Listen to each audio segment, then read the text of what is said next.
The lecture hall was vast, filled with the soft hum of alien voices. Students from dozens of species sat at curved desks, some floating in hover chairs, others settled on long benches designed for their various shapes and sizes. Above them, the galactic map shimmered, displaying the known systems and the history of interstellar wars. Professor Creel, a towering figure with elongated limbs and deep-set eyes, paced slowly before the screen, his voice a calm monotone as he spoke of past conflicts. "War," he said, "has shaped every corner of the galaxy. From the Sci-Fi incursions to the Hydran expansion, each species has learned, evolved, and in some cases survived through it. But there's one anomaly: humans. A species known for innovation, but strangely, absent from conflict for over a century. Banned officially from galactic warfare." The words hung in the air, catching the attention of the students. One by one, they began to murmur, their confusion palpable. Seated near the front, Vri, a curious reptilian student with iridescent scales, raised a clawed hand. "Banned? What could warrant such a decision?" His voice hissed with intrigue, the rest of the class turning their attention to the professor. Professor Creel paused, a slight flicker of amusement crossing his otherwise impassive face. "That is the question, isn't it? Why would the Galactic Council ban an entire species from war? Humans are not extinct. They are active members of the galactic community, yet no military force is allowed to enlist them." Another student, a bulky figure from the planet Gorvith, chimed in. "Maybe they're just not strong enough. I've never seen a human fight. Perhaps they're too weak to handle war." Others joined the discussion, their voices a mixture of curiosity and skepticism. A delicate-looking Aelorian with translucent wings suggested that humans might lack the technological sophistication required to engage in modern warfare. "Their ships are primitive compared to ours. Perhaps they simply couldn't keep up." At the back of the room, a quiet voice cut through the chatter. "Or maybe they're too dangerous." The class fell silent as Zathri, a member of the telepathic Calvian species, spoke up. "Humans have a history of aggression, don't they? What if they were banned not because they're weak, but because they're too violent, even by our standards?" The room buzzed again, the students debating amongst themselves. Weak? Violent? Technologically inferior? Each species had its own theory, its own bias shaping their perspective. The professor watched the debate unfold with a subtle smile, his eyes flickering from one student to the next as they argued, all trying to understand a species they knew little about. "Enough," Creel said finally, raising a hand to quiet the room. "Theories are interesting, but they are just that, speculation. The truth is far more complicated, and it cannot be understood through guesswork." He paused, letting the weight of his words settle in. "If you truly want to know why humans are banned, you must look to history. I suggest you begin with the Battle of Aaron IV. The name sent a ripple of recognition through the room, though none of the students seemed to know much beyond its mention in their textbooks. Aaron IV was a name associated with conflict, but its details had been obscured, buried under layers of galactic history. Vri leaned forward, eyes glinting with curiosity. "What happened at Aaron IV?" Creel's lips twitched, as though he found some private amusement in the question. "That, my students, is for you to discover. The archives hold the answer, though they are not easy to access. What I will tell you is this: the ban was not imposed on humans. It was imposed by them." The class fell into stunned silence. The idea that humans had somehow engineered their own exclusion from war was beyond anything they had imagined. Why would any species willingly step away from power, from influence on the battlefield? It didn't make sense, and yet the professor's cryptic words left no room for doubt. Zathri's voice, usually calm and composed, now held a note of unease. "Why would humans ban themselves from war?" Creel glanced at her, his expression unreadable. "Because they understood something the rest of the galaxy has yet to learn. If you truly wish to uncover the truth, I suggest you make a visit to the Galactic Archives. Look up the classified reports on Aaron IV. There, you will find your answer. But be warned," he added, his voice dropping to a near whisper. "You may not like what you discover." The students exchanged uneasy glances, the weight of the professor's words sinking in. A challenge had been set before them, and their curiosity was burning brighter than ever. Aaron 4, a battle long shrouded in mystery, held the key to understanding why humans had been exiled from galactic warfare. Whatever they found there would change their perception of humanity, and perhaps of war itself, forever. As the lecture ended and the students filed out of the hall, there was a tangible shift in the air.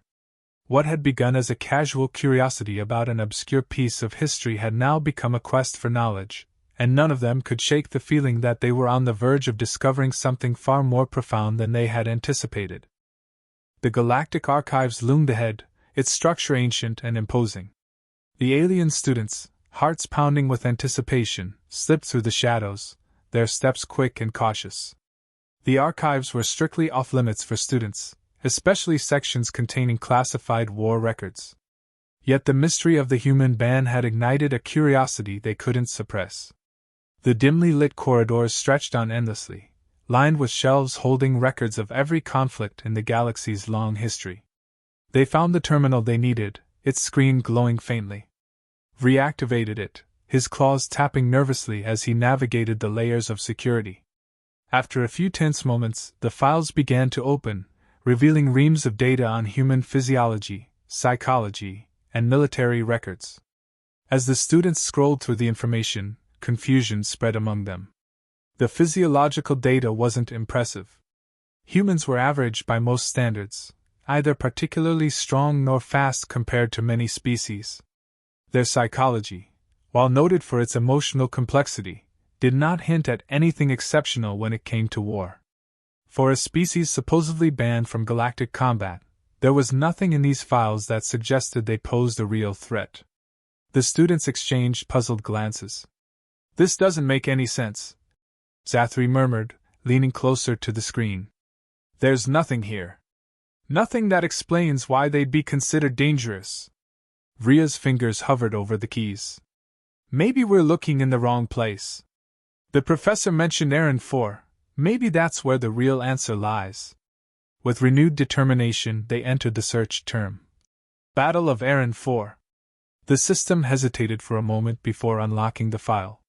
The moment it opened, they were hit with a flood of reports, video footage, and strategic assessments, all classified and highly restricted. The students read the initial descriptions, their eyes widening with every sentence. The Battle of Aaron 4 hadn't been a simple skirmish.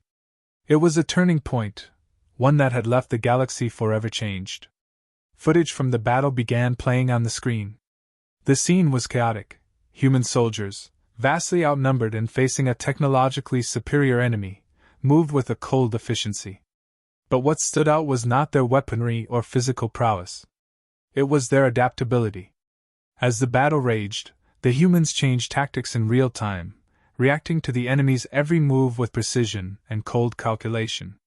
They exploited weaknesses that no one else could see, making decisions that bordered on reckless, but always to devastating effect.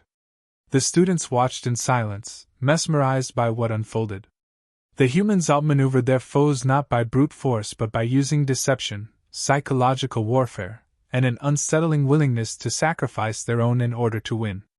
One sequence showed a group of human soldiers baiting the enemy into a trap, allowing themselves to be cornered only to reveal they had been ready to destroy a key enemy asset the entire time. The calculated nature of their strategy sent shivers down Vria's spine. "They knew exactly what they were doing," Zathri whispered, her eyes glued to the screen.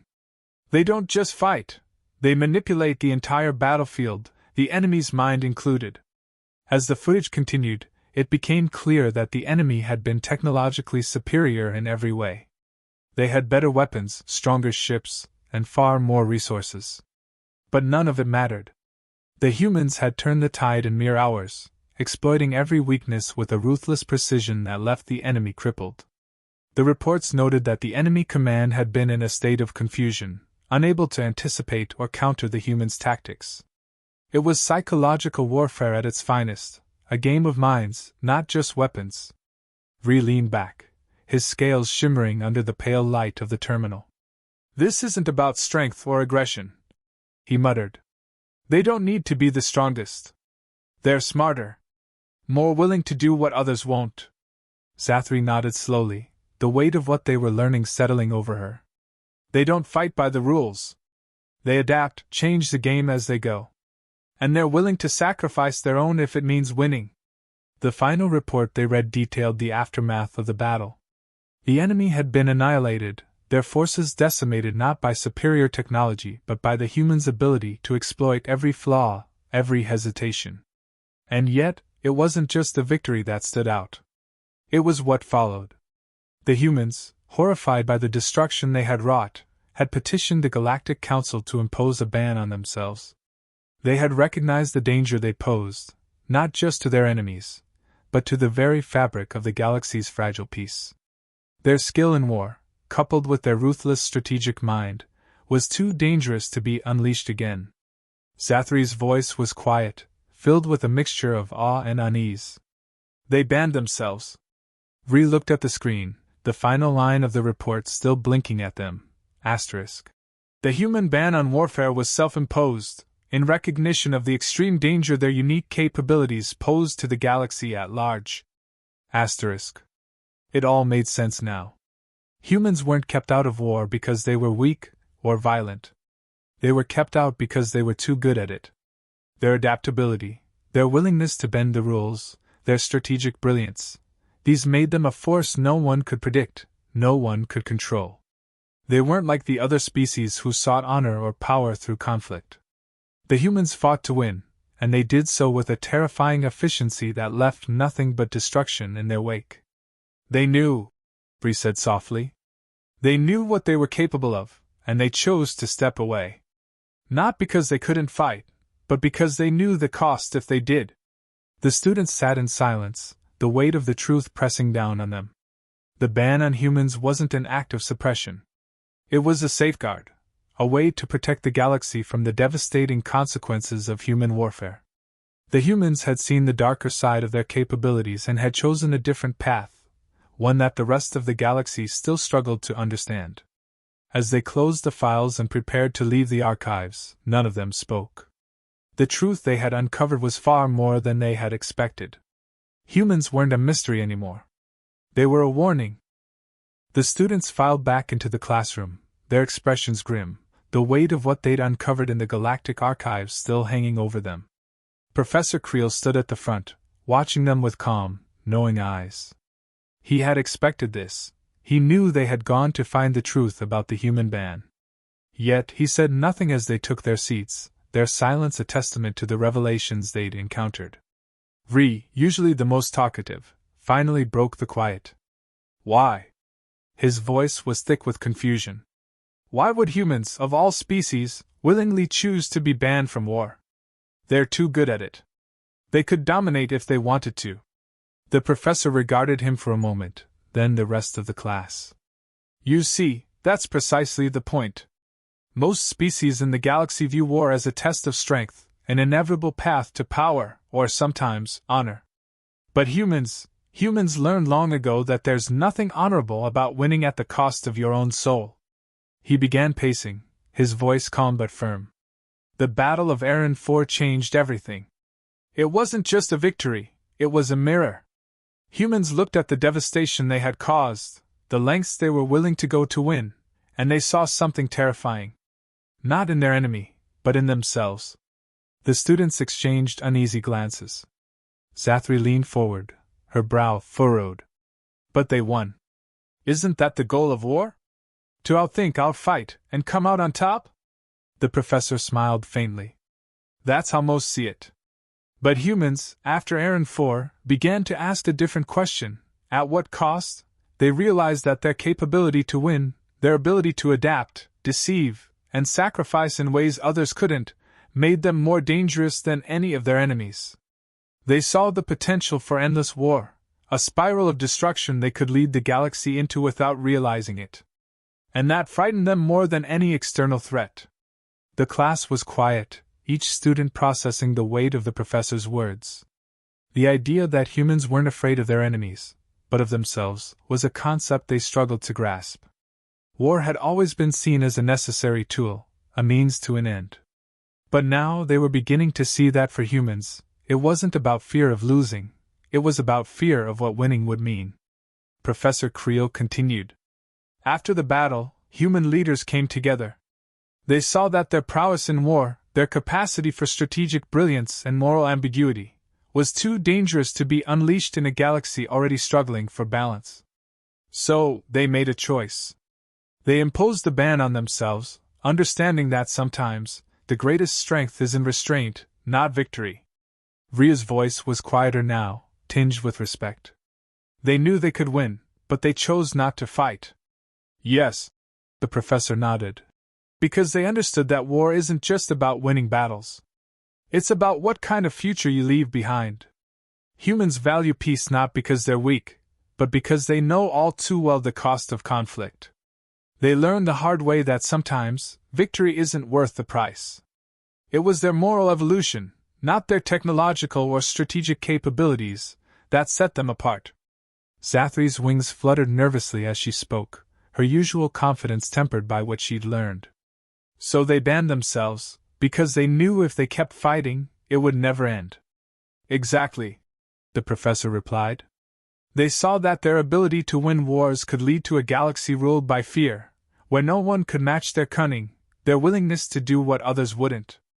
They made the choice to step away from conflict, not because they feared losing, but because they feared what winning would cost them, and the galaxy. The weight of those words settled over the room like a heavy cloak. The students had come in believing that humans were either weak or too violent to control. Now they saw the truth. Humans had evolved beyond the need for constant warfare, not through ignorance or naivety, but through a hard-earned understanding of the consequences. Vri hesitated before asking, "Could humans ever go back to war, if they had to?" The professor paused, his eyes darkening slightly. Yes. They could.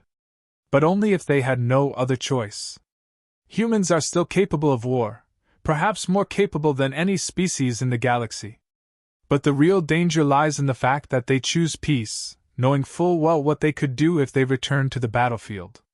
It's not their capacity for violence that makes them dangerous, it's their ability to choose when not to use it. The room fell silent again, the gravity of that realization sinking deep into the minds of every student. War had always been about who was the strongest, the most cunning.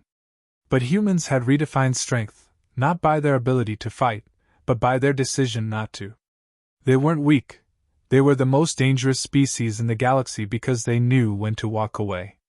As the class ended and the students rose from their seats, they did so with a newfound respect for the humans they had once misunderstood. They had seen them as either cowards or violent brutes, but now they understood the truth. Humans had seen the darkness in themselves and had chosen to rise above it, valuing peace not because they couldn't fight, but because they knew what fighting would cost. The students left the room, each deep in thought.